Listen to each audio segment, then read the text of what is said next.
What do we mean by, I'll better click that on so we can do this legally. I want to start with describing what I mean by trap, because a trap in this case is something that we can't, in a sense, come back from. We have to go on. And I want to use this idea called the agricultural trap that sociologists and anthropologists have talked about for a long time.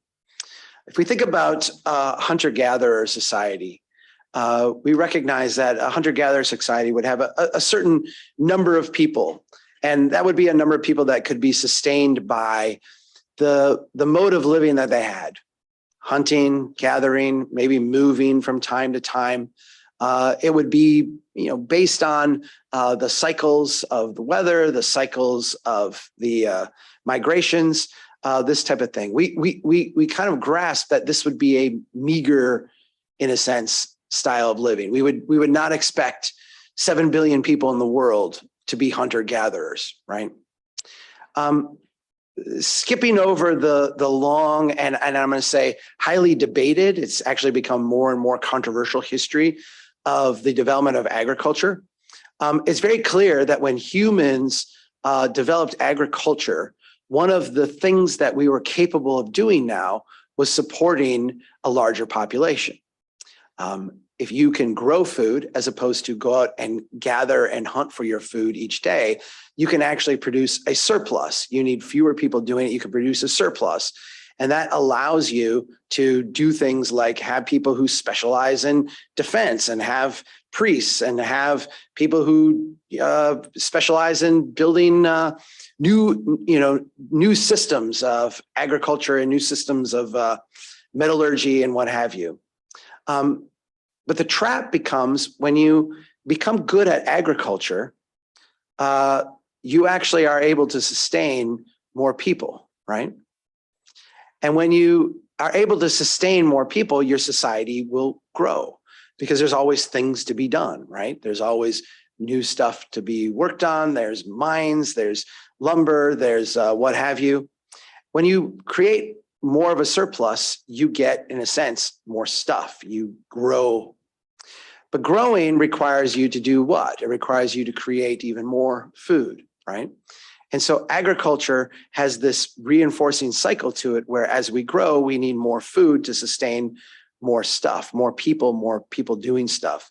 Of course, that results in yet more people. And you go down this path where you recognize that as soon as we started agriculture and as soon as this became a mature part of what societies did, it in a sense became a one-way street. It became a trap. You could not go back the other way. There was no point in the history of this where you could say, wow, that was a bad idea. We were way better off as hunter-gatherers. Yeah, it was tough sometimes, but boy, the lifestyle we had was so much better. The way we did things was so much better. I'd like to go back to that because the answer would be, okay, what 3 out of 4 people will you kill? What 3 out of 4 people would not be here? It becomes a trap because it's one of those things that you can't reverse, you can't go back from. And that's the main takeaway I want to start with here is that when it comes to housing, we've gone down this path that in itself is a trap, and we're kind of stuck. We're kind of stuck on this one-way street. And so the answers to our problems are not going to come from, in a sense, either looking at continuation of what we've been doing or looking back nostalgically at the past, but actually developing something that is new. I want to frame that conversation of new with these insights on complexity.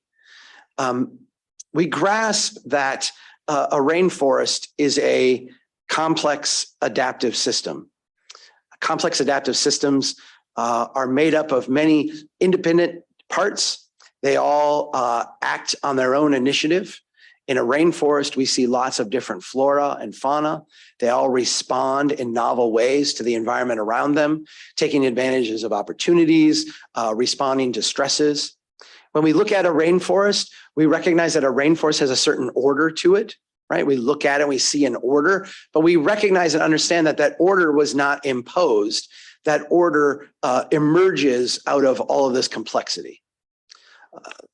when we look at rainforests, we grasp this, but we often struggle to see it in the built environment. Yet if we go back and we look at human civilizations of the past, what we see is they themselves were complex adaptive systems. Individuals working on their own initiative, responding to stresses and opportunities within the environment, would have cities that would, in a sense, emerge out of all these complex adaptive behaviors. These are systems that have internal feedback loops, and they are, in a word, strong. A complex system is very different from a system that is merely complicated. If we look at a Rube Goldberg machine, we understand that a Rube Goldberg machine is really, really complicated, right? The complication is part of the novelty. There's all this stuff going on, all these blocks, all these strings and pulleys and levers. But we grasp that if you cut one of these strings or move one of these blocks, the machine doesn't evolve and adapt. It just breaks. It just stops working.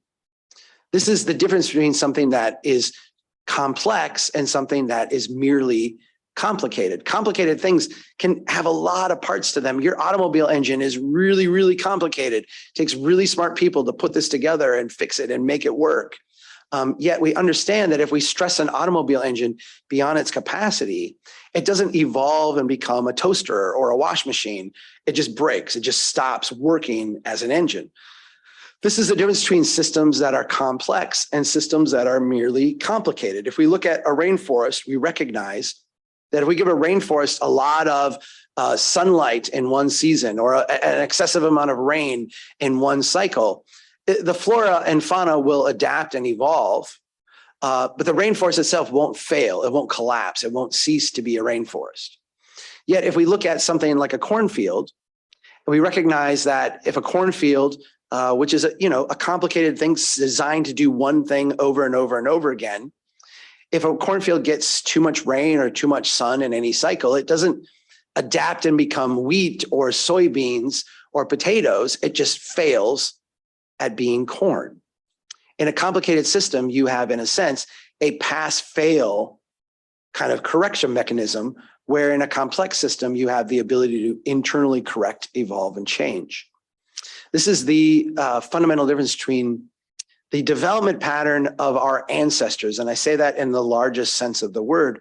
We can go around the world for thousands and thousands of years and see development patterns that were essentially emergent. They may have a structure to them.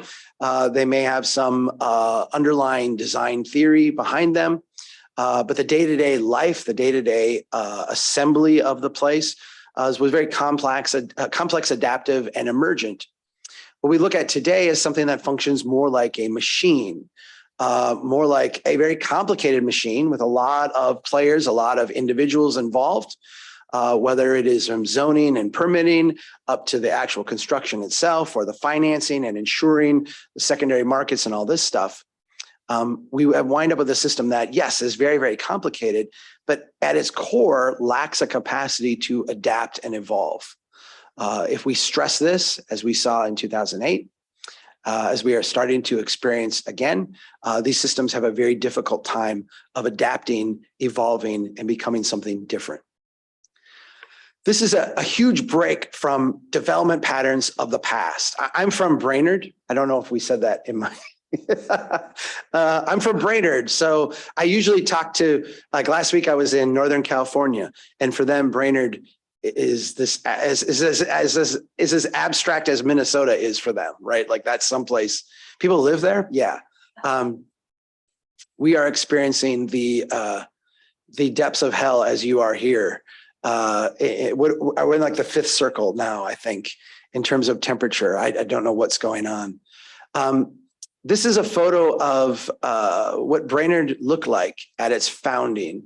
This is a picture from 1871, the year the city was incorporated. You'll note the buildings themselves, very modest, little kind of pop-up shacks. This would have been the way that Winona would have started back when it began. In fact, if we look back throughout human history, we see that every city that ever started just like this, some little pop-up shacks, some hopes and some dreams about the future. We can go back to the very first iterations of cities like Chicago or Philadelphia or New York, Savannah or Charleston, Houston.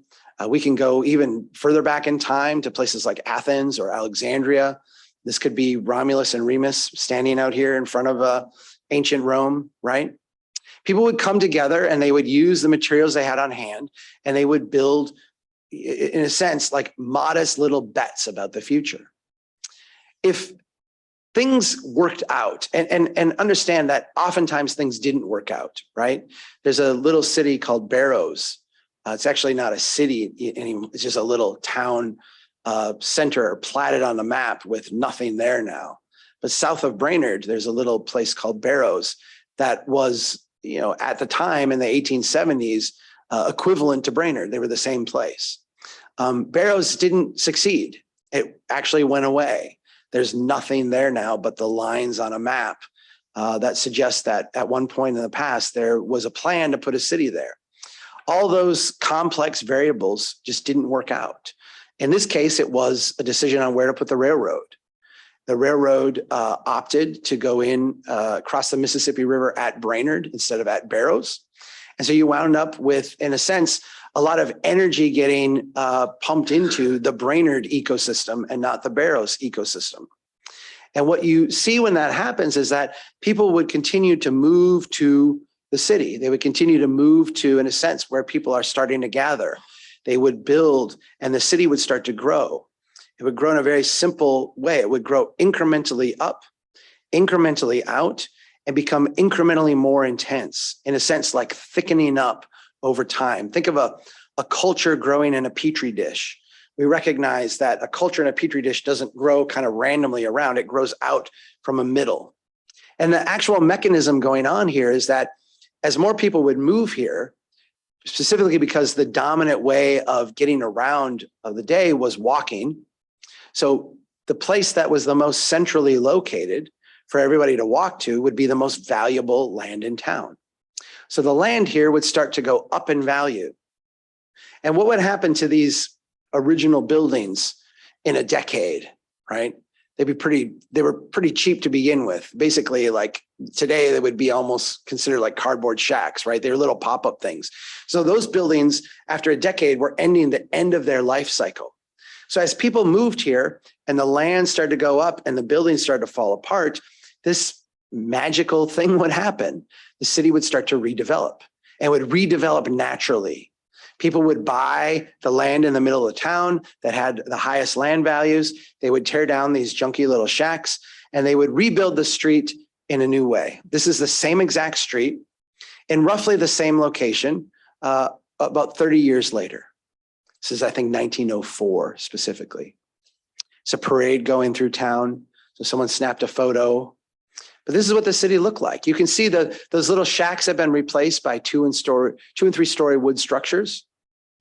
If we went out a couple blocks from this street, what would you expect it to look like? You would expect it to look something like this, right?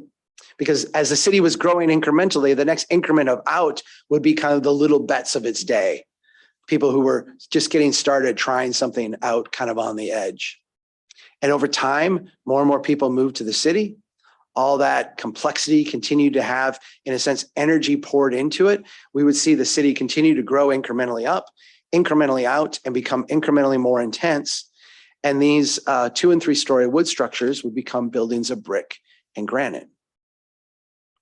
If you go to downtown Brainerd today, you will see the remnants of this city at this period of time, basically the high point of the city, where we were growing in this organic way, this complex adaptive way from the bottom up, resulting in these significant structures, these structures that were almost monumental. Of course, there's iterations beyond this. Parts of your city has this. Across the river, they certainly have structures that are beyond this. If we go to larger cities, particularly if we go out east, where cities were far more mature before we got to the end of this era, the end of thousands of years of complex adaptive human habitat, and got into more of a mechanical kind of approach, you saw cities that were, very mature along these lines. They would have buildings that were 4 stories, 6 stories or more. Of course, that's not what we have here today. This is Oh, I don't have I'll get to this in a little bit. When we look at, well, let me go ahead and go on to this. When we look at that period of time where we enter into the Great Depression, we have this very strange thing that is starting to happen, particularly when it comes to home ownership. We all remember the "It's a Wonderful Life" scene where there's a run on the bank, and they're saying, I don't have your money. Your money's in her house, and your money's in her house, and that's the way this banking system works. There started to be a problem in that our home financing system, or our banking system, had become less localized and more kind of regionalized, or even to an extent nationalized. And what we started to experience were people getting thrown out of their homes for reasons that had nothing to do with them. If we go back to the 1930s, what we see is that because banking was done hyper locally, we had people would wind up getting mortgages that were 3 years, 5 years, 7 years in length. They would finance them, sure, over a longer period of time, but you would always have this, what we would call today a balloon payment at the end. And the idea was that your house would be refinanced at that period of time. The reason this was done was very simple. Your local bank, your money is in her house, your money is in her house, couldn't finance things over 30 years. It was too much interest rate risk, right? If we financed to you at 8% and interest rates went to 15%, and I had to pay depositors 15%, I would be insolvent as a bank. Like, that would not work. And so what banks would do to hedge their risk is they would have short-term loans. But their capital, while still a lot of capital came locally, they were also now getting plugged into nationalized markets. So a lot of their capital was coming from outside the community. They could actually turn around and borrow money from Wall Street, from other places, and bring money into the community. And this created a lot of capital for making loans, but also a market that was no longer as closely responsive to local capacities. And so what happened is a lot of loans were made with the assumption that when things came up for renewal, we would be able to refinance here locally at the bank and continue on. Imagine you are a family entering into the Great Depression and you're scared because people are losing their jobs. We don't really know or understand why the economy is not working. You see people around you who are having a very difficult time, but you yourself are doing okay. You own the hardware store in town, or you have a stable job at the mill, or whatever it is, and you're doing okay. But your house comes up for refinancing. In any other year, this would be just fine, no big deal. But let's say your house was worth, you financed it, you had $10,000 you financed, and your house was worth 12. But now, because of the Great Depression, your house drops down to 8. Okay? Well, you owe 10. And when the bank comes to refinance your house, they say, guess what? Your house is only worth 8. We can't, because of our bank charter and everything else, we can't refinance this at 10. We can't do what we say today would be extend and pretend. We can't do this. And so we'll refinance it at 8 because that's what it's worth. But you have to come up with the $2,000 now in order to do this. And families could not do that. Here's a quote from FDR. We have taken another important step towards ending the deflation, which is rapidly depriving many millions of farm and homeowners from the title and equity of their property. So people, when they couldn't make that gap payment because of the deflation, were getting kicked out of their house. The banks were taking their homes, the banks were taking their farms, and they were kicking them out of the house. What is the thing that FDR did, or that the New Deal did to deal with this? They came up with the Homeowners Loan Act. And the Homeowners Loan Act basically did two things. It insured local banks, and it allowed, in a sense, local banks to write longer term loans. And the federal government insured those and said, go ahead and write that longer term loan, get those payments down, and we will ensure that it won't default. And it allowed homeowners to have less equity in their homes when they made those loans. So we, in a sense, stop, because what happens if you get kicked out of your house, and then you get kicked out of your house, and you get kicked out of your house, and we have all these houses on the market, but nobody who can afford to buy them? It drives the price down. And so it was a deflationary spiral that basically was kicking people out of their homes despite their ability to make the payments. A few years later, we came up with Fannie Mae. And Fannie Mae is part of our lexicon today, but at the time it was a really radical idea. The idea that we would create a secondary market so that the bank, again, go back to George Bailey and It's a Wonderful Life, your money's in her house, your money's in his house, all that. That was no longer the case. The bank would make the loan, but then if the loan was a quote unquote qualifying mortgage, if it met a bunch of check boxes, we could then take that mortgage and sell it on a secondary market. Fannie Mae would buy that. And then the bank would have money to do another loan. And so what this did is it lowered the risk that local banks would take in creating home mortgages. It arrested the deflationary spiral and the depression, and it allowed us to stabilize the home market and keep people in their homes. I'm going to go back to where I started at the very beginning of this: housing as an investment product and housing as shelter. This is like the point in history where the lines start to blur, right? And we start to shift from home as shelter, which is what it was primarily, to now shifting towards home as financial product. And not just financial product for you, the homeowner, but financial product for, in this case, Fannie Mae and people who would invest in Fannie Mae. Of course, Freddie Mac came later. This was a desire in the 1960s to diversify, in a sense, the secondary market.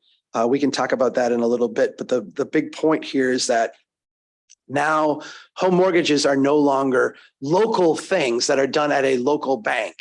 That resulted in this deflationary spiral, but they are commensurate with where a lot of the capital is coming from. They're now become national undertakings. We solved the Great Depression with what? We often taught this in middle school or junior high, that it was World War II that ended the Great Depression, right?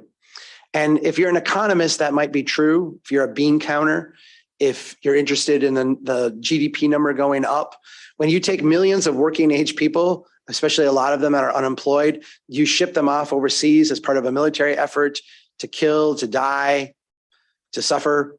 You take millions of other people who many were unemployed, put them to work in factories, building ships and munitions and airplanes and what have you.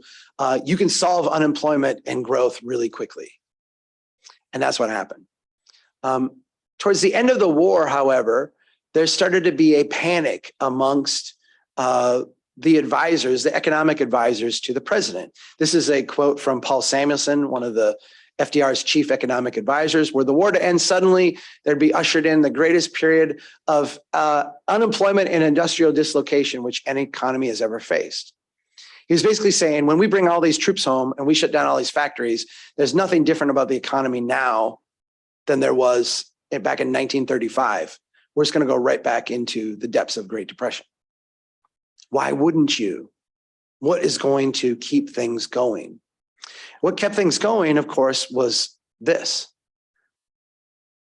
We took all of that capacity and we set out to build a new version of America. And I'm going to talk about this in depth later tonight because it's a story worth understanding. But the big important thing for us as we talk about housing right now is that housing was a huge component of this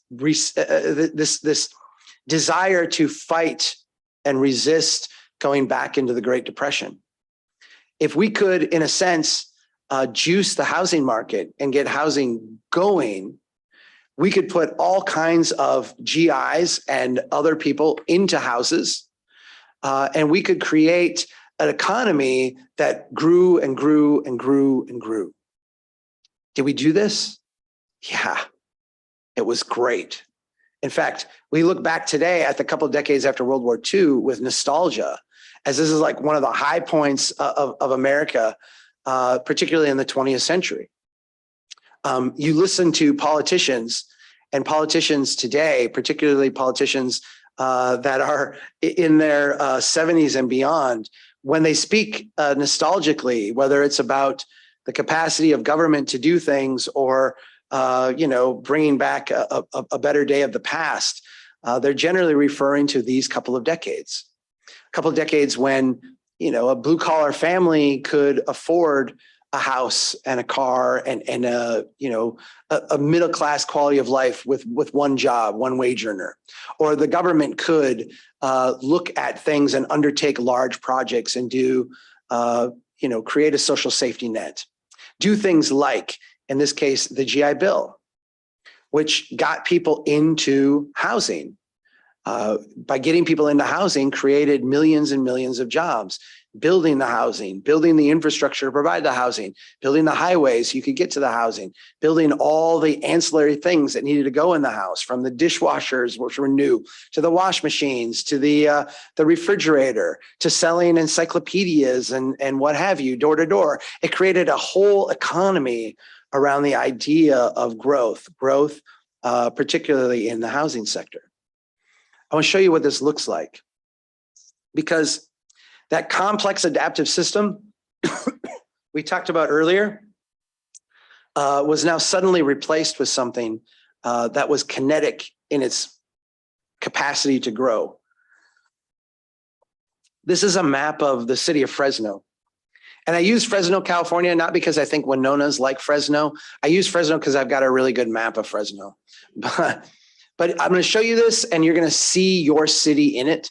Every city in North America went through the same thing. The yellow little box here is the boundaries of Fresno in 1897. And I want you to watch how this changes over time.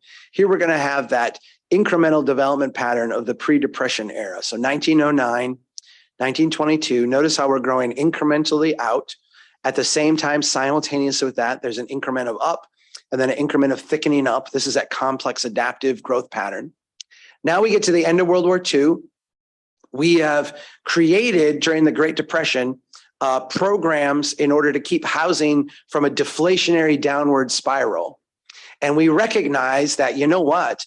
The programs that kept us from deflation can actually be used the other direction to grow the economy. So let's turn these programs around and let's use them not to keep us from declining, but to get us growing. And we turn our cities into kinetic growth machines. Machines that lose that complex adaptive behavior, but are able to grow really, really, really quickly. So let's start that. Here's 1958, there's 1970, 83, 1995, and the last one I've got here is 2010. You can see the development pattern has this dramatic shift outward, very aggressively out, building over and over and over. Again, cornfield-like, right? Like we're going and we're repeating the same pattern over and over and over. Just for some perspective, I know you guys have had something similar to this, although maybe not to the extent. The city of Brainerd, where I'm from, at the end of World War II was 13,500 people. Today, it is 13,500 people. It's 10 times the area. So growing can be measured in many different ways. In this case, there's a tremendous horizontal component to all of that growth.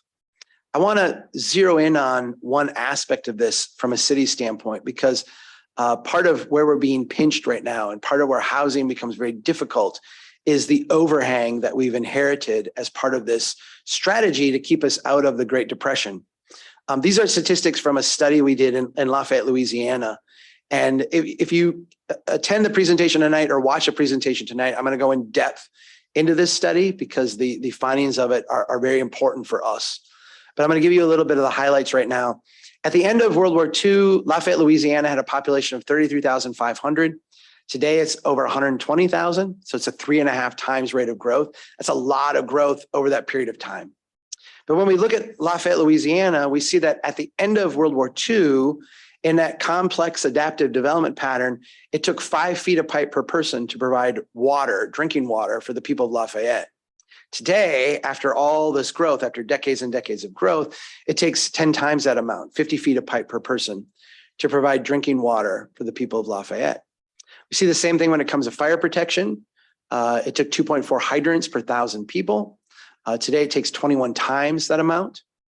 So we look and we recognize that, yes, the community's had a lot of growth, but as part of this growth, they've also taken on a lot of liability, right? A lot of promises, a lot of infrastructure that the community is now responsible for maintaining. Particularly when we get to housing, I get this reaction to this insight that says, okay, Chuck, I get it, but look at our houses today. We live in big houses. They lived in small houses. No one wants to go back to that. They lived in tight quarters. We live in expansive quarters. We have multiple vehicles, large garages. I live in a house that was built in 1914. It's got one tiny little garage back in the alley. The people who are building new out on the edge of town will have 3, sometimes even 4-car garages, right? We live a much higher standard of living today. Who would want to go back to 1949? But if we step back and we look at the people of Lafayette, what we see is that while the population grows, the liabilities grow even more. We would expect family wealth to be up, but it's really not. When we look at family wealth, what we see is that incomes are hardly up at all, adjusted for inflation, which these numbers all, in a sense, are. The amount that a family is making is actually only 1.6 times what it was at the end of World War II. So our productivity is not there. And when we look at actual net worth of families, what we see is that more and more families are have a negative net worth than at any point since the end of World War II. In fact, there was an article last week that I saw that said of families that are have a wage earner that is making 6 figures, so over 100,000. It was something like 2/3 of them are living paycheck to paycheck, which is like when you know the median family income is about half that in most cities in Minnesota. That's a bizarre notion, yet it points to something very important. We have grown ourselves into a situation, again, going back to the trap thing, where it's very, very difficult to get the economy, in a sense, juiced anymore because of all the liabilities we've taken on. This is a chart of interest rates. And I know a lot of people aren't chart people, so I'm not asking you to look real closely at this. I'm asking you to look at the trend. We're living right now in a period of time where we're having a discussion about what interest rates are going to do. You'll sometimes hear people say, we haven't had a rising interest rate environment for the last 4 decades. This chart begins in 1982, so 4 decades ago. That was the high point. And what you see there is it's been a constant down, down, down, down. Now, there's a lot of happy ways to explain this, and there's one way that's not so happy that I think is actually more applicable or on point. Let me give you one of the happy ways to explain this. We now live in a globalized economy. Money flows all over the place. It's very easy to finance things now. So if you have a good idea, you can get access to capital. There's a lot more people who want to fund stuff than there are people who have capacity to do stuff. And so we've been able to lower interest rates because more money is searching out more good things. And this is a good thing for all, because now entrepreneurs and investors and others can get access to capital at lower rates and experience way more growth. That's the happy answer. I think that answer is, the description is wrong. Here's the description that I actually think is more apropos, and it has a lot to do with housing. When we look at the end of World War II and the desire to stay out of the Depression, the idea that we could finance houses over a longer period of time with a little bit lower down payment, have those insured by the federal government, opened up housing to more people. But we don't actually see more people owning housing. Home ownership in the US has been steady at around 64% for decades now. But what it did do is it allowed people to pay more for the same house. In a sense, allowed housing prices to go up. And it did allow people to get into homes, but allowed them to pay more for it. Because if I finance it over for you, you typically don't buy a house based on how much the house costs. You buy a house based on how much you can afford. And if you can afford a $1,000 payment or you can afford a $2,000 payment, you're talking about two different price points, right? So we all tend to buy houses that we can afford. If I make it so that you don't have to refinance every 7 years, I can lower the interest rate, I can lower your down payment, and I can get you into the same house at a higher price point. That describes the 50s and the 60s. I'm now going to describe the 70s and the early 80s to you in a way that I want you to try to repress any ideas that I'm somehow a raging sexist. My wife works, you might know her, works for Minnesota Public Radio. If you ever hear Kirsty Marohn on the radio, that's my wife. Yes, some smiles of recognition. She's amazing. I have two daughters. They are likewise teenagers, very confident girls. They're amazing. I want them to go on and have wonderful careers. But one of the ways to get the economy moving, and so put all the social stuff aside and just put your bean counter economist hat on, meaning you don't really care about people or their hopes and dreams or their futures. You just care about the numbers working out in a macroeconomic sense. One of the great things that you could do to juice the economy and have housing prices continue to rise, which are, a huge part of what is driving economic growth, is to get the half of the workforce that's not out gainfully employed, get them working. Step back again. I'm just going to say this one more time. I don't care who the one person not working in a family is, if it's the man or the woman or whatever your configuration is. But that's a different economy than the one we have today. And a lot of us today find ourselves where we have to have two wage earners. It's not an option to have one. In fact, sometimes we will have 2.5 because someone will be working extra jobs. And this was, a big part of making, in a sense, the number go up again. If you're interested in juicing the housing market, you can get people, and think about this from a family standpoint. If we have the spouse who is not working outside of the home, start working outside of the home, drawing a wage or a salary, now we can outbid someone. We can pay more for that house. We can actually experience that. And that works for the first person. And it works for the second person, but it starts to diminishingly work over time. Elizabeth Warren, the Democratic presidential candidate, the senator from Massachusetts, wrote a book in the early 90s, and I can't remember the name of the book, but you could search for it and find it. It's very easy to find. It was a really great book, and part of it was a lament about how women in the workplace made, in a sense, go back to the trap analogy, for many, many equitable reasons, join the workforce, but now, in a sense, are stuck. And it has become an obligation now of a family to have two wage earners to pay for the same house more money. That's the 70s and the early 80s, that transformation of having one wage earner in a family to having two wage earners. And you see it reflected in housing prices. But this is the third wave. This is the 80s, but particularly the 90s and the 2000s wave, was lowering interest rates. If interest rates are at, my first home mortgage was at 8 3/4. If interest rates are at 8 3/4, that would have been in 1996.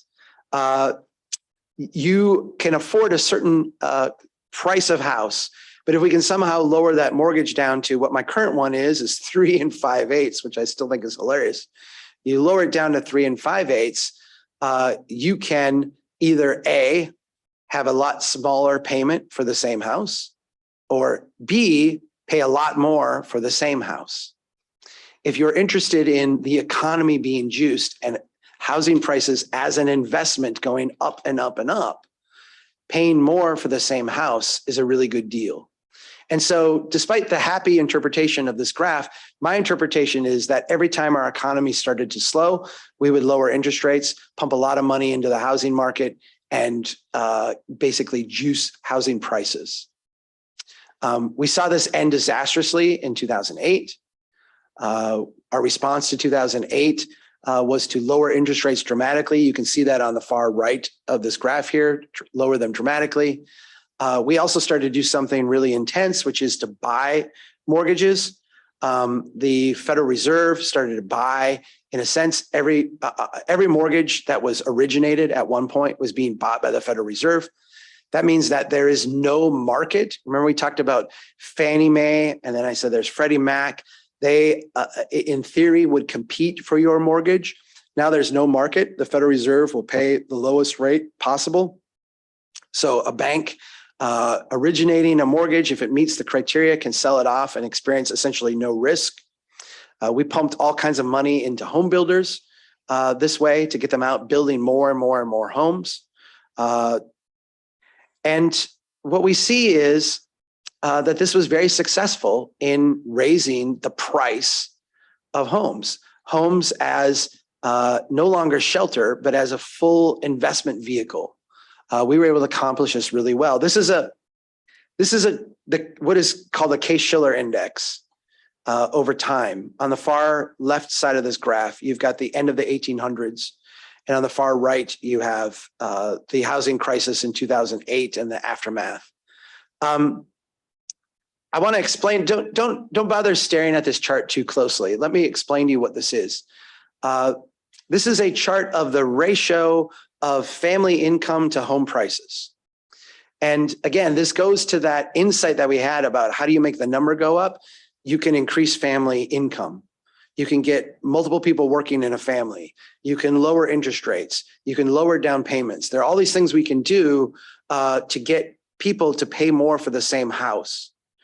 And so what happens is as family wages go up, prices go up, but it's the ratio between the two that stays very similar. And so you can see prior to if you look at the far left of the graph, you'll see that the graph goes up and down and up and down and up and down a lot, right? That's the volatility of a localized system. I told you this would be a theoretical conversation a little bit. I'm going to give you one book recommendation. If you read The Black Swan by Nassim Taleb, the two sides of this chart will make a lot of sense. Because on the left, you've got high volatility, lots of changes over time, but nothing really blows up until you get to the Great Depression. Then you have this big downturn. It stays down for an extended period of time. And now we get to the end of World War II, and we pop up with all of this GI Bill, the new home building, all the stuff we inject into the market to get housing going. You see this long period of time where everything stays relatively stable. Prices go up, wages go up, and that ratio starts to stay the same. But then we have the S&L boom in the 1980s. We have the dot-com boom in the 1990s. And then the far right, the one that goes way, way, way up, is the housing bubble in the early 2000s.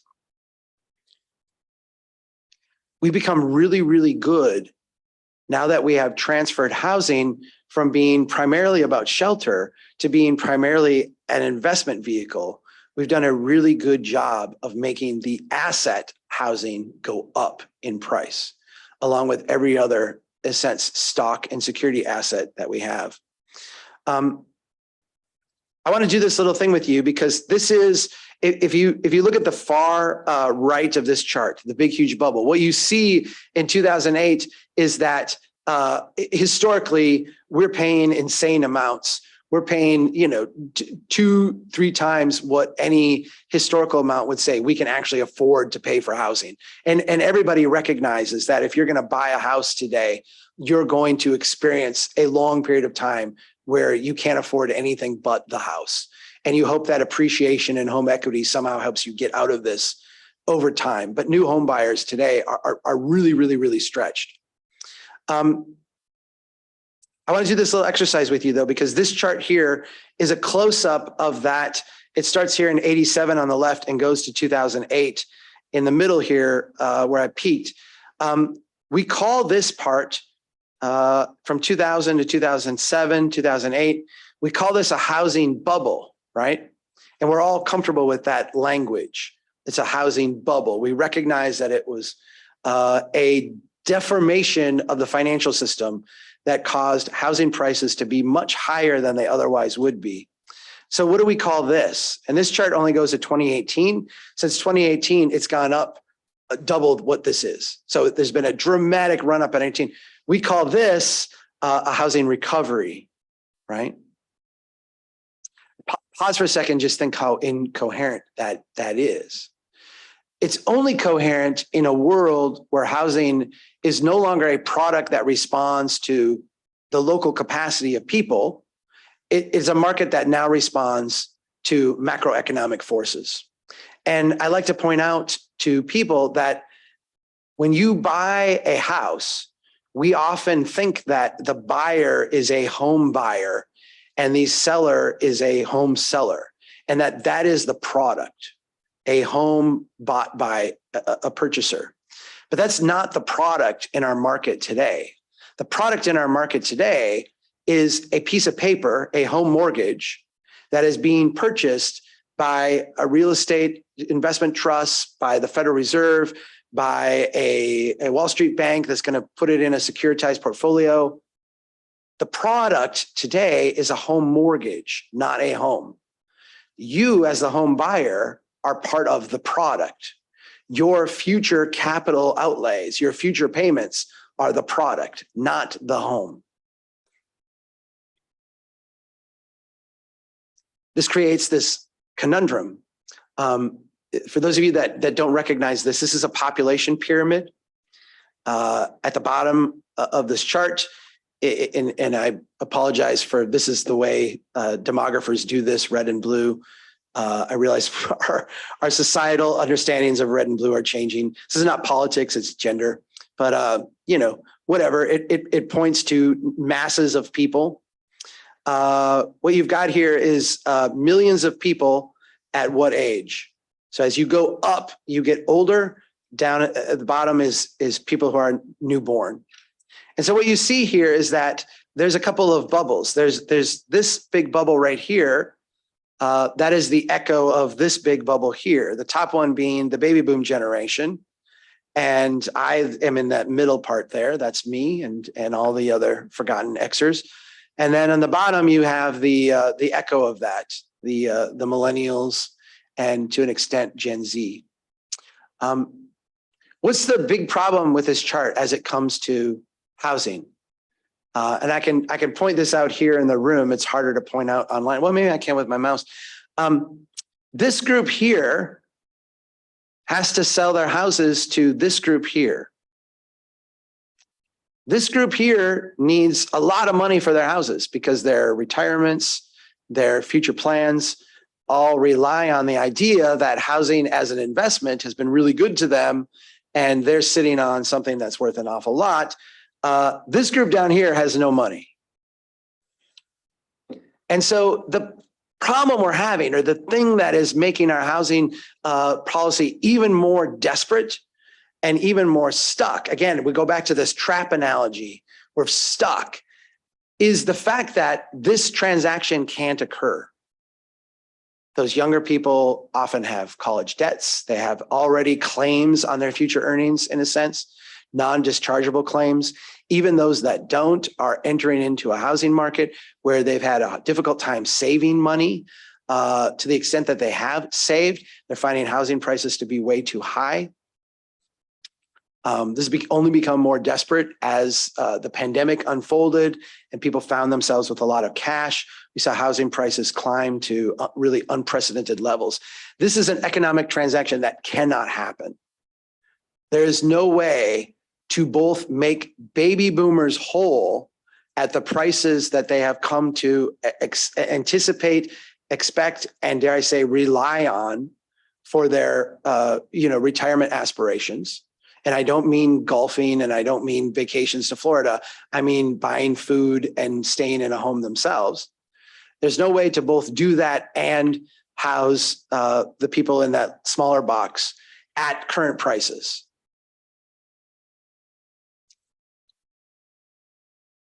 I want us to also stand back and recognize where this trap has gotten us today. I put together this slide on a whim, and it became, some people took pictures of it, and it became a much talked about slide.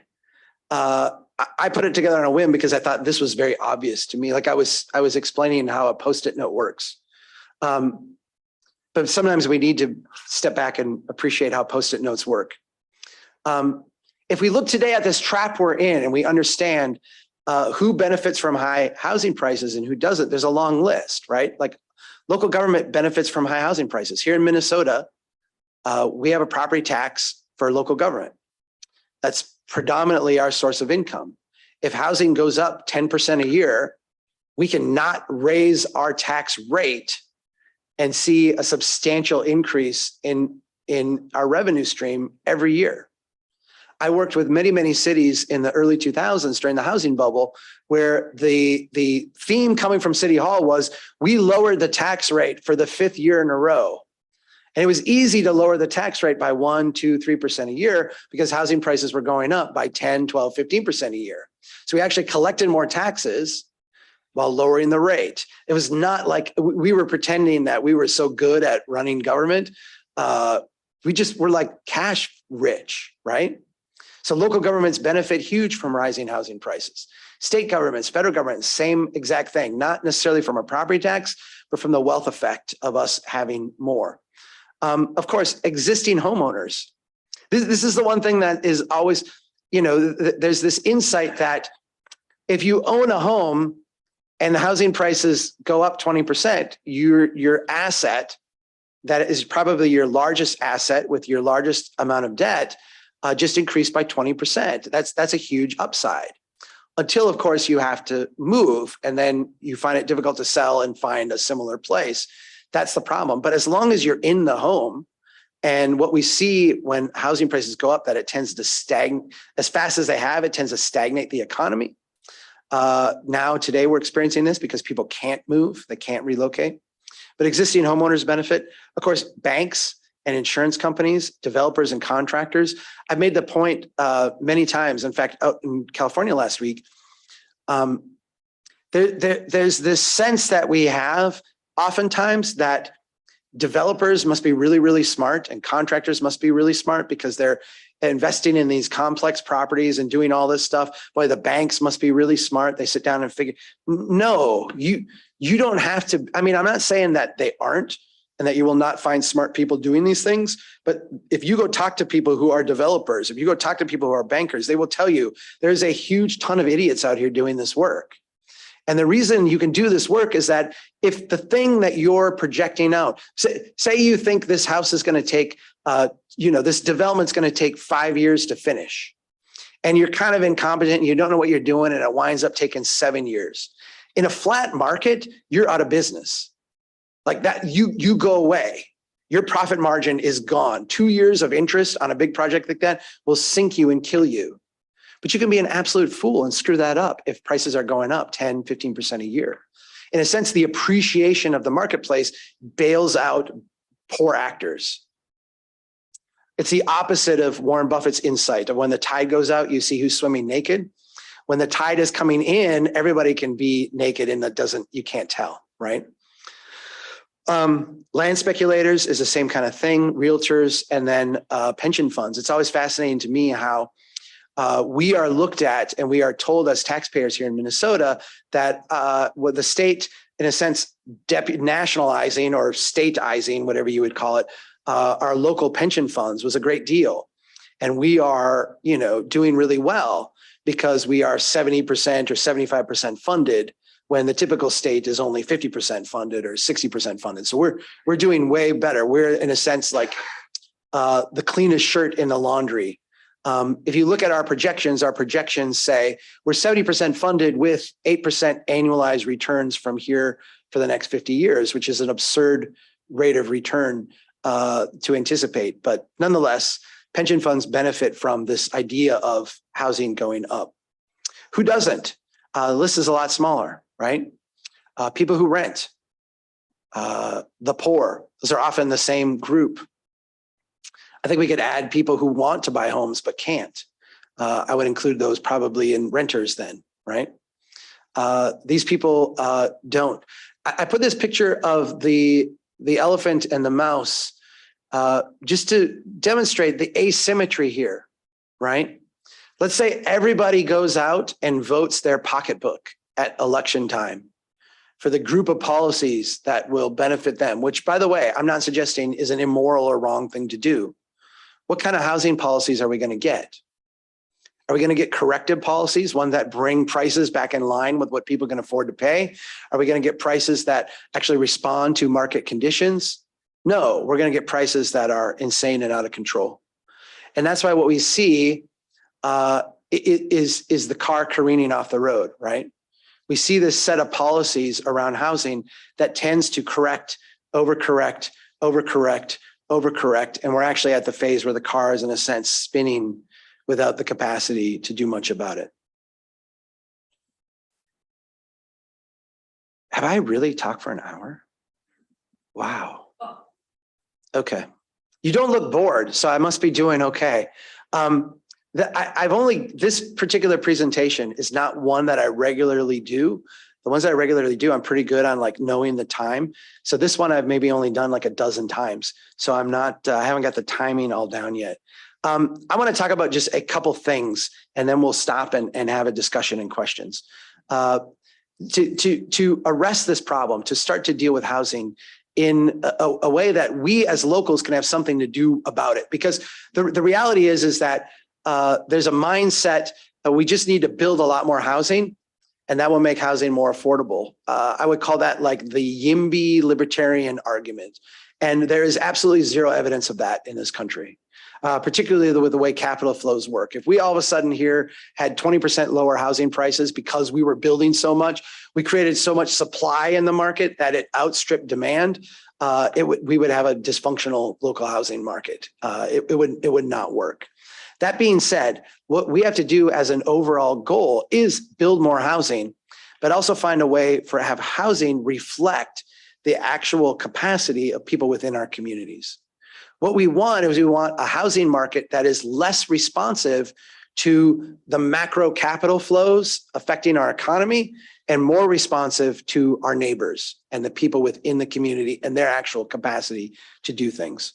So if we get to that, the first thing we need to do is allow the next increment of housing intensity by right in every neighborhood in the city. If we go back to the beginning and where I talked about complex adaptive systems, the city thickening up over time, growing incrementally in multiple directions, we actually have to get back to some semblance of that. It's not nostalgia that I'm talking about. I'm not talking about like a return to the 1920s Main Street, although I think ultimately it might look a little bit like that. But what I'm talking about is reestablishing the internal feedback loops in our system. We have to be able to take neighborhoods of single family homes that are monocultures designed not to change and allow them to evolve and adapt over time to meet people's needs.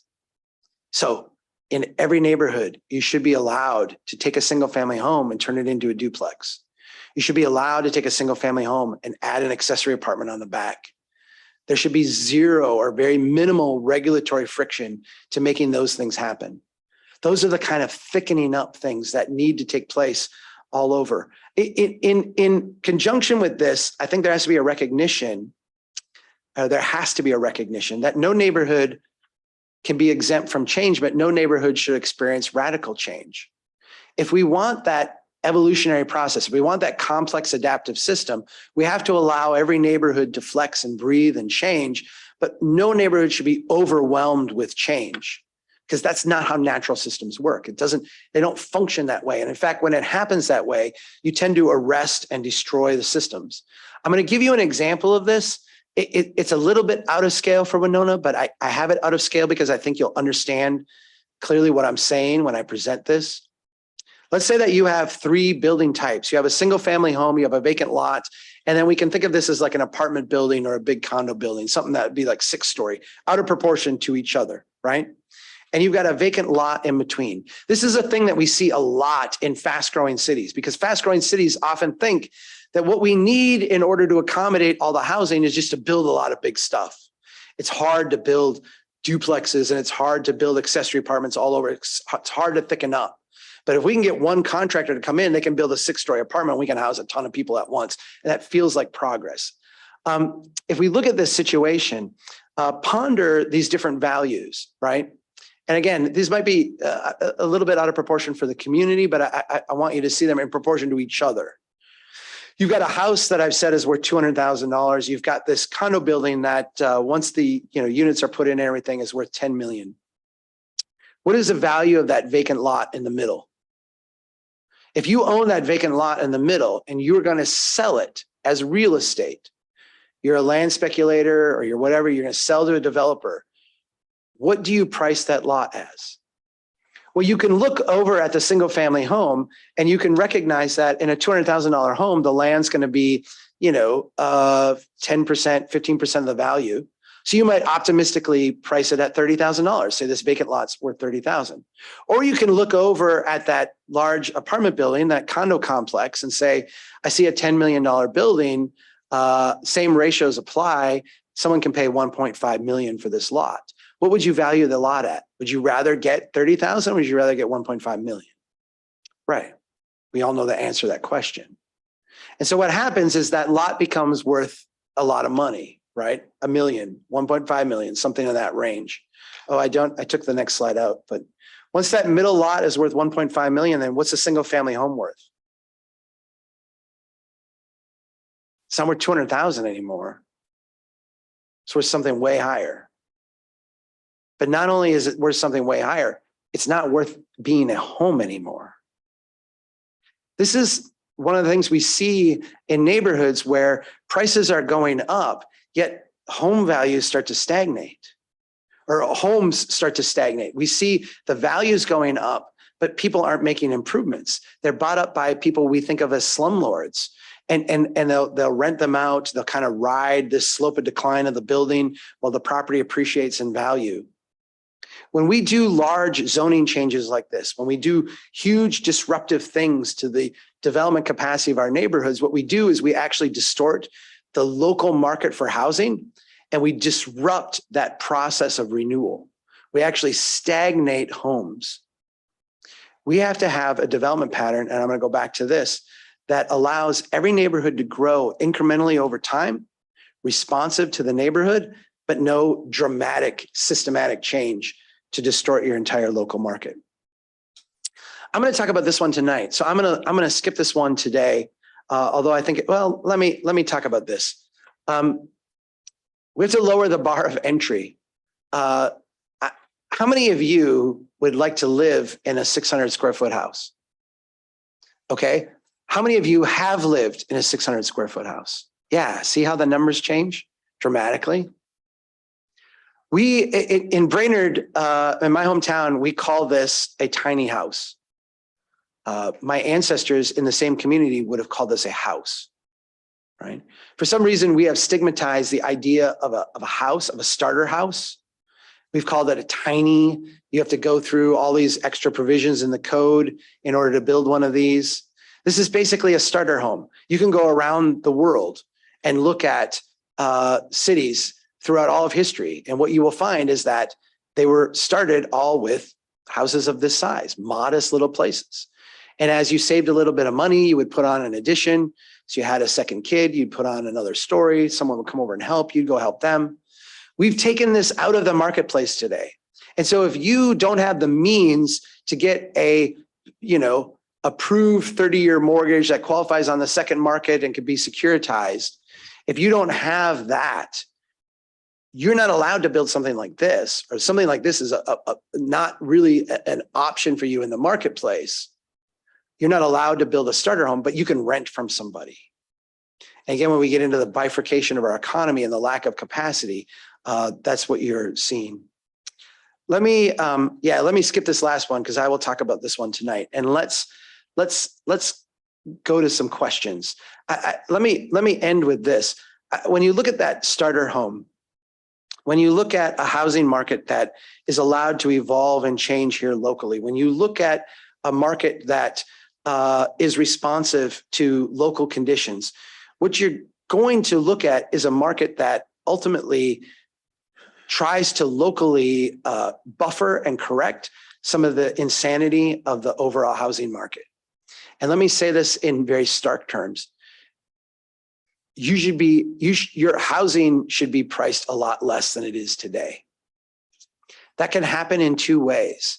It can happen in a way where we experience these huge run-ups as part of this money slushing around in a macro economy, and then we experience a big housing crash.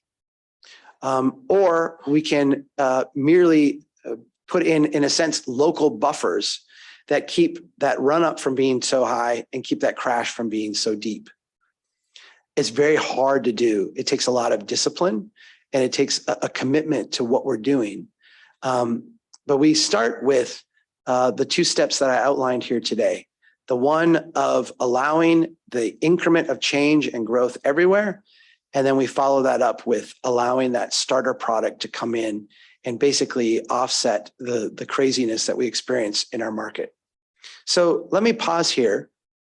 I would love to talk about whatever you want to talk about. I apologize for going a little long with my remarks, but we've got another 20 minutes. We can chat about whatever you want to. And then I've got two more presentations on related ancillary topics, and we'll get more into some of this other infrastructure stuff in a bit. So please, you have some online? I do have some people online already. Right. So while other people here sit here and think of their questions, the first question is related to Ben Winchester from the University of Minnesota Extension. He does a presentation on population changes, specifically pointing out that household numbers have remained steady, but the number of people in households has decreased, leaving fewer people in houses that fit more people. Are there models of assisting a shift in who's living where to get the market moving? Yeah. So when I say convert single family homes into duplexes, I'm not thinking like tear them down and rebuild them, right?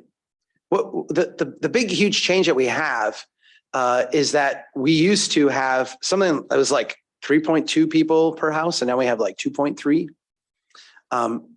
We have, remember I showed you the chart with the baby boomers and the millennials? Baby boomers are living in houses with 4 bedrooms. And, you know, like I go to my parents' house and they have like plastic over the doors to keep the heat out, so they're not heating these rooms in the winter. Like they just have so much space. And you look at that and have to recognize and understand that that was not a statement of jealousy or lust, like here's unused space, I'm condemning them. They actually don't have any options in the marketplace to do anything else. And let's walk through a scenario, and I think you can repeat this scenario in many different ways. Let's say that an elderly couple living in a house on a fixed income has a difficulty with their roof. They need to get their roof fixed. But to get their roof fixed, it's going to cost $10,000, $12,000, $15,000, and they don't have it. They don't have the money. They can't really get it. They're not at a place where they can go borrow that money, right? I mean, the bank would lend it to them, but okay, they got the equity, but they don't have the cash flow to make that payment. They don't want to do that. It doesn't make any sense. But if we go back to years past, we recognize that a family in that situation would have been able to do something like this. They would have been able to go to the bank, get a loan to fix the roof, and at the same time, borrow a little bit more money and take those extra 2 bedrooms that they got that the kids used to use that they're not using anymore and convert those into 2 efficiency apartments. Be able to have an outside staircase that would access them.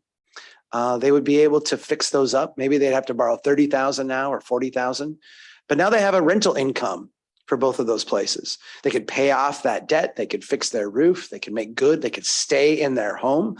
They would actually have people living near them. Maybe they could get the neighbor's kid to come over and live with them because he wants to get out of the house anyway and needs a place to stay. And by the way, the neighbor kid's kind of nice. He'll also mow the yard and look after us if we need some help. We're kind of getting up there in age. It'd be nice to have somebody in the house if I fell and needed someone to help me. All these things are off the table now. They're like not options. But if we looked at Ben Winchester's analysis, those are the things that should happen, right? Our houses should thicken up. Our neighborhoods should thicken up. They should have more people living in them. And a big part of that is going to be taking these cavernous homes that we have and actually allowing people to make better use of them. My parents could not do that today. And not because they wouldn't want to, or because it's something that, disgusts them, because they're not allowed to. The zoning code doesn't let them do it. Go ahead.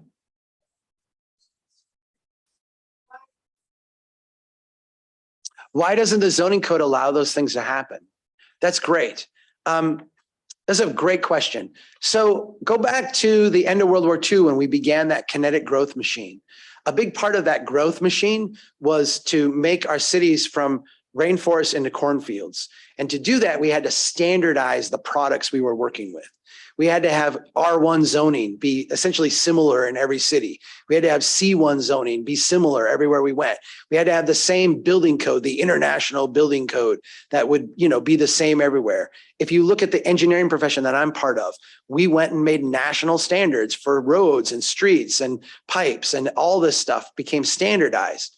And the reason it had to be standardized, if you're George Bailey taking your money and putting it into your house, I meet you, I know you. We're going to talk about what that investment looks like. I'm going to go over and look at your house. And you know what? You're using that crappy contractor. I don't like that guy. I'm a little nervous about this. Oh yeah. Okay. You switch to this contractor. It's a very intimate thing. Like, I know what's going on in your house. I know it's here. It's a different product. But if I'm standardizing it, if I'm nationalizing it, it's going to be bought by a Wall Street bank that's going to securitize it and bundle it up with another bunch of similar products. It has to be the same product. It's now a commodity. Do you know how we buy wheat and corn and oil, and they'll say it's this grade of oil or this grade of wheat or what have you? It's because it's a standardized commodity. Your product has to be standardized. And so what we did is we came up with zoning codes. The federal government did this when they would go out and draw what's now been called the red line maps, but the home mortgage maps. They would say, if you want to be part of this program, you really need a local zoning code. And here's a model one that will fit all of our standards. And so cities all over the country started to adopt basically the same thing in order to participate in this kinetic growth machine. What we have today is a legacy of that. And we have it because we inherited it. It was given to us as part of creating that kinetic growth machine. And changing things that are in place is way, way harder than adopting new things. But we can change it. I mean, you can change it. I don't know what your ordinance change process is, but in 30 days, I'm guessing you could change it. But it's hard to do. I'm sorry. So thank you for the information. It's been really great information, by the way. So if you're saying after World War II, everything's in houses become an investment, and I believe that's what you're saying. And through this whole system from World War II to now, government has used monetary policy to keep our economy chugging, to keep us out of depressions or pull us out of depressions or whatever. So with interest rates being low for the last 20 years, that's what they've been doing, I assume, with that, keeping real estate prices aside, keep the economy chugging. We're at a point now where we can't do anything. Interest rates are coming up. Is the government going to let go of that control you're talking about? Because if they let go of that control, that means that a lot of people are going to suffer and our economy is going to come down because we're using real estate as a way to prop our economy up. Right. What's going to happen if that? Are they going to let that go? So you're asking the really hard question that I don't have an answer for. So the question was, I'm not sure if it came through online Zoom, is we've been using, and you said monetary policy, we've been using fiscal and monetary policy, we've been using government spending and interest rate manipulation, what have you, in order to stimulate the economy and keep it going since the end of World War II. This was the great Keynesian insight that came out of the Depression. There's a theory of the Great Depression that it was a collapse in spending. It was a deflationary spiral. In a deflationary spiral, the government steps in, corrects that, keeps the economy from going down, allows it to stabilize and go in the other direction. You can see this most clearly in all of our minds in the pandemic. When things went down, they mailed us all checks. And there was some logic to that, because that's what the theory says, is that we're having a fall off in spending, send people checks and they will spend again. you know, there's two sides of that argument, but that's the basic theory of it. The question was, as you run this out, at some point it stops working and there's a reset, and that is really, really painful. The reason I put the slide up about the housing bubble is because we all recognize, even economists recognize, that 2000 to 2008 was a housing bubble. But the same people, and I'm including us in this, that will call that a bubble, call the time after it a recovery.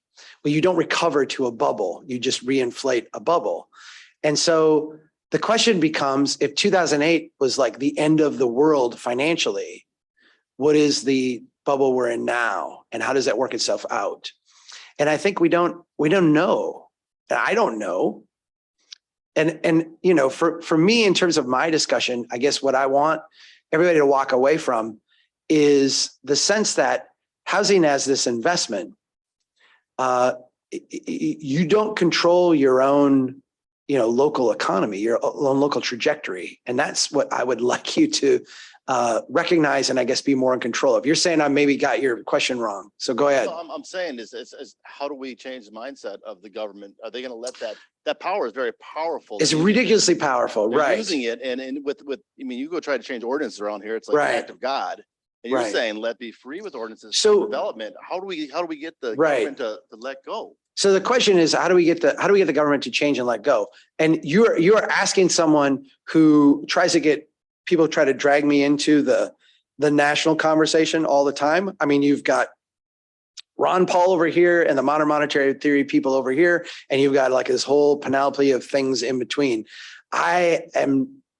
I'm checked out of that discussion because the reality is like, I can't do anything about it. You can't do anything about it. The two of us together can't do anything about it. This whole room of people can't do anything about it. The only thing that we can do is control the stuff we've got here. And I think we can step back and say, regardless of our macro politics or macroeconomic worldview, what's going on out there is really, really crazy. And we have to kind of protect our place from it to the extent that we can. There's things you can do in your own individual life that would help you, but I don't think we can. I'm not looking at this as something where if we all just stand up, we can get, because we can't. It doesn't make any sense. I mean, if you look at where we're at right now today, just take a snapshot right now. The tension that we're having, I'll even look at the tension that we're having is that if we don't raise interest rates, inflation's going to go crazy, and inflation drives societies insane. We cannot live with rising prices at 8.5% a year. It destroys all of our economic transactions. It makes our economy not work. It does really disastrous things. But if we raise interest rates by a percentage point, that's an extra like $500 billion or some insane amount of money of just federal debt, let alone state debt, local debt, you know, margin interest account debt, every other debt that has to be paid. And that will create a deflationary spiral. And so there's this fine line between how do we stop inflation? How do we not kill the economy? And if you listen to economists today, that's like the seminal struggle. And they'll say, well, they're getting it wrong because they're slowing things down too fast. So they're getting it wrong because they're keeping things burning too fast. I don't have an answer for that. I just know that it's crazy town and we can't affect it, but we have to live in it. And the way we see it manifesting is all of your home prices have gone insane. We do have a statement and two tied in questions from online here. Okay. The first statement is just a statement that it's interesting that Winona has very specific rules to prevent the thickening up that you referenced in your presentation, i.e. we only allow 3 unrelated people in a dwelling unit and the 30% rule, which restricts the amount of rental units on a block. And related to that, the question is how can we assume the type of change that you're referencing that would have resulted in massive change that you suggest is unhealthy, particularly related to our larger employment centers like Winona State University? And then also, are there any strategies to address making sure that those types of developments that do occur are high quality housing, so they're not just resulting in slumlords or condos or rental buildings that are lower quality? Okay. I didn't understand the middle question. but I can address the last one really easily. Go ahead. We'll circle back. Okay. I want to put some definition to the idea of high quality, because I think it's the wrong emphasis. I think it's the wrong way to think about things. If we go back to the pop-up shacks in that early picture I showed you, none of us would call those high quality, right? They weren't high quality. They were, in a sense, designed to be temporary. They're designed to be 5 to 10 year structures. They served like a purpose, and that purpose was to get things started. I think oftentimes our commitment to what we think of as high quality is actually self-defeating, because we think that, we equate high quality with safe, or high quality with low, the opposite of like slumlords and low quality. And I don't think that those things are related to each other. What we really need is we need neighborhoods that are dynamic and corrective. And oftentimes a commitment to quality, like we're going to have this minimum standard, prices out all these people who would do stuff to correct the neighborhood, and keeps the neighborhood trajectory in the hands of just a few people who are happy to see it stagnate until they get a larger payout. And so the response to it is not to increase our standards or increase our level of quality or have a minimum construction standard or what have you. Our need is to, while ensuring a minimum level of safety, have a system that is more dynamic and corrective. Poor people should be able to live in 400 square foot houses, because a 400 square foot house is not a bad place.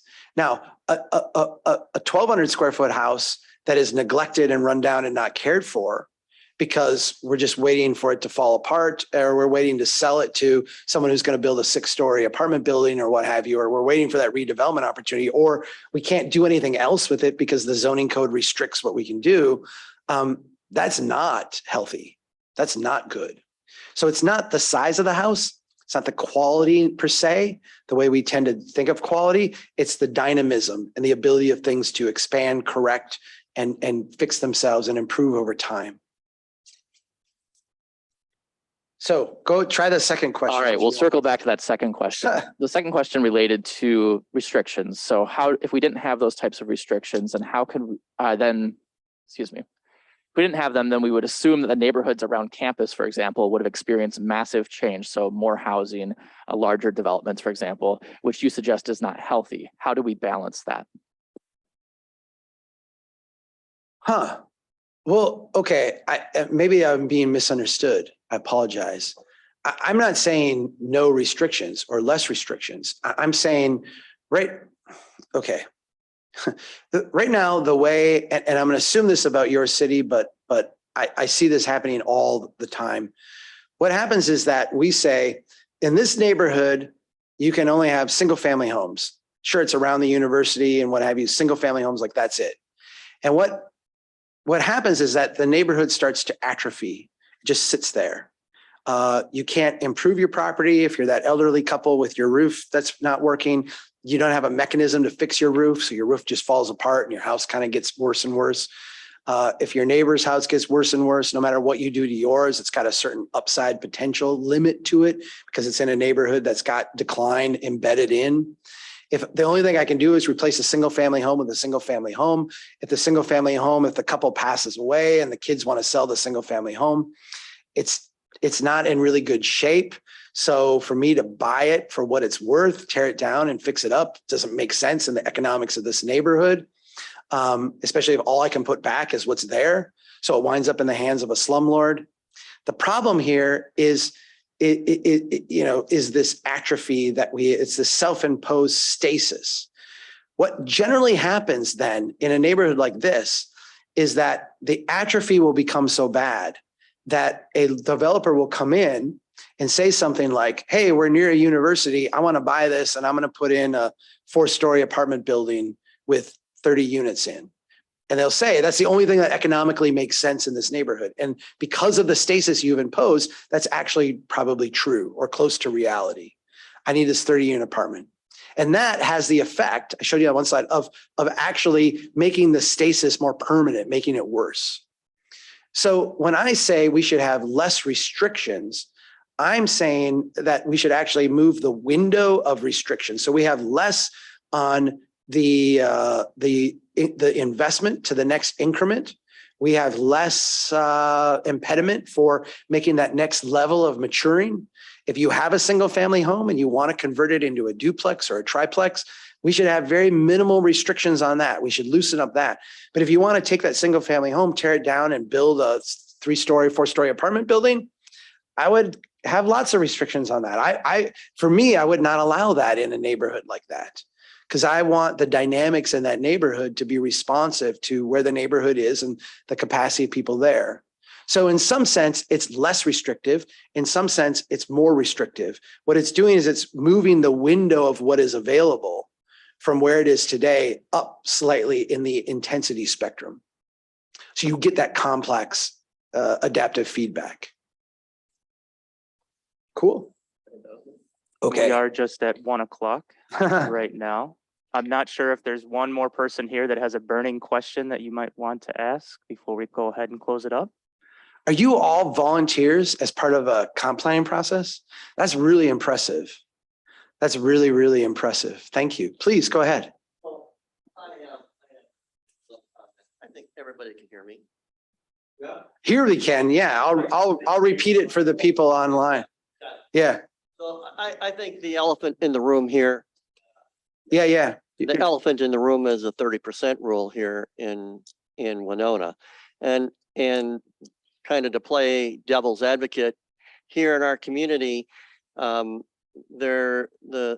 zoning is restrictive because homeowners don't want to be crowded by multifamily units and lose parking space and have people they may not want living next to them, like college students, or dare I say, immigrants or people of color. And so, because once you have that density, the prices of the housing rightfully come down to be able to meet the demands for the lower income people. And those current property owners in those neighborhoods would rather have their space. And so how do we? So I was with you up to a point. Yeah. How do we get over that hump here in this community? Yeah. Where people want their space and their freedom, yet and don't really want to have that higher density next to the property that they've invested dearly in after working for many years. Right. So it is the question, right? What you've just asked is like the cultural question. Let me tell you where I diverge from your analysis, though, because I think your analysis of the cultural resistance was right on up until you got to the point where it decreases property values. Because it's actually the opposite. What we see is that take out the macro craziness, but when you actually thicken up a neighborhood, what happens is that the people in the neighborhood keep their wealth and grow wealthier, and it's actually real, not the imaginary bubble kind. But I get what you're saying, because there's a sense that, oh, if I'm surrounded by duplexes, no one will want to buy my house. No one might want to buy your house to have a single family home, but they might want to buy it to have a duplex in a neighborhood of duplexes. And the reality is that as a community, that's a really good investment for all of us to have. So the apropos question, or the part of your question that I think is really urgent, is this idea that thickening up neighborhoods is a bad thing. And I think we can talk about this at length tonight in the presentation that I give there, because I think it's probably a good place to focus on it, or actually the next one on the infrastructure crisis is a really good place to talk about it. But part of the marketing brochure of this post-war kinetic growth machine is that you could have the single family home neighborhood with the 2-car garage and the picket fence and the front porch and all this. You could have the American dream, and it's yours, and it would stay with you, and it's a stable thing. And that marketing brochure is just wrong. Like, neighborhoods don't actually work that way. Think of, let me walk you through it like this. We're going to go out and we're going to build a new neighborhood, whatever that would be here, 20 homes, 40 homes, 200 homes. Let's just imagine what it is. We're going to build that. We're going to permit it. We've got a developer here who wants to build that. We're going to write them a permit. They're going to go out, and in 2 years or 3 years, we're going to have this new neighborhood with all these new homes. It will be the nicest neighborhood in town. It's got the newest homes, the newest styles, the newest appliances, the newest everything, the highest price points, the most value, right? Kind of the way you talked about, like people are going to pay the most for this. For a generation, for 2 decades, they'll be the nicest homes in the community or among the nicest. But when we get out 25 years, what's going to happen to this neighborhood? Everything was built at the same time. Every house was built at the same time. So everybody's siding goes bad at the same time. Everybody's appliances go bad and need to be replaced at the same exact time. Everybody's roof goes bad at the same time. Everybody's driveways fall apart. Everybody's sidewalks, they all go bad at the same exact time. And it's roughly like a generation after it was built. And so what happens is that when we build a place like this, you get a couple decades of shining glory, like this is the place to be. And then you get this decline start to set in. This house will go bad, this house will go bad, but these people are taking care of their stuff, and then this one will go bad. What happens in a neighborhood where houses start to randomly not be well taken care of? Let me make that a different question. What do the affluent people who live in that neighborhood do? They move. They move to the next new neighborhood. So we lived in that neighborhood for a decade or two, and now we're going to live in this neighborhood. And that's what happens. And so what happens is that people of lesser means, and I don't mean intellectually, I just mean they got less like liquid cash, they're less rich, they're less affluent, tend to occupy the second life cycle homes, right? And they struggle to maintain them. It's really hard to do. And so you wind up with a neighborhood where decline, it's like a fight. You're like battling decline. My neighbor's not mowing their yard. This person here is putting up a crappy shed in the back. And you get this like battle, this like pitched battle within the neighborhood to like force off decline. And then you get into the third generation of the third life cycle. And most of these neighborhoods wind up to be places people don't want to be. Think of your own community now. Where are the neighborhoods where the homes were built in the 50s and 60s? I'm almost guaranteeing you those are the poorest parts of town. Where are the neighborhoods that were built in the 70s, 80s, and 90s? That's where your wage workers are working. That's where your families that are in the lower middle class are probably living. Where's your high income people? They're in the homes that were built in the last 20 or 30 years. Okay, this is a pattern that we see like repeated over and over. So the question is, as I'm sitting here in time, I don't want my neighborhood to change because I'm either in the affluent place where I bought into the marketing brochure where I've got the perfect neighborhood, and why would I want to mess that up with, duplexes and accessory buildings? I'm in the middle group where my neighborhood is like experiencing decline, and why would I welcome more cars and more people and more stuff? Like that just seems like it's a bad, like that's what I'm fighting to avoid. Or I'm in the poor neighborhood and I just feel like I'm being exploited by everybody. What we've done is we've created a bad, what we at Strong Towns call a bad party. It's a party where the thickening up actually threatens the thing we bought into in our place. And that there's no magic answer for. We just have to start talking about the trade-offs, understanding what's going on, and essentially pick, do we want to struggle with finding enough places to park people on a crowded street? Do we want to struggle with having neighbors that, are close by and we know? Do we want to struggle with what it would mean to put a corner store into the neighborhood and have people be able to walk to that? Those are all stresses that we would have to deal with. Or do we want to deal with this just continual atrophy? And in a sense, you're going to have to either have the struggles of atrophy and the decline and just the general malaise of like things are not getting better, or you're going to struggle with what it means to have a dynamic responsive system, because it's not a utopia. It means that things have to be worked out at the neighborhood level. So we're never contrasting, my neighborhood's perfect. it will never change with, here's change and tension. We're contrasting change and tension and working things out in a dynamic system versus clinging to something that is like slowly atrophying over time.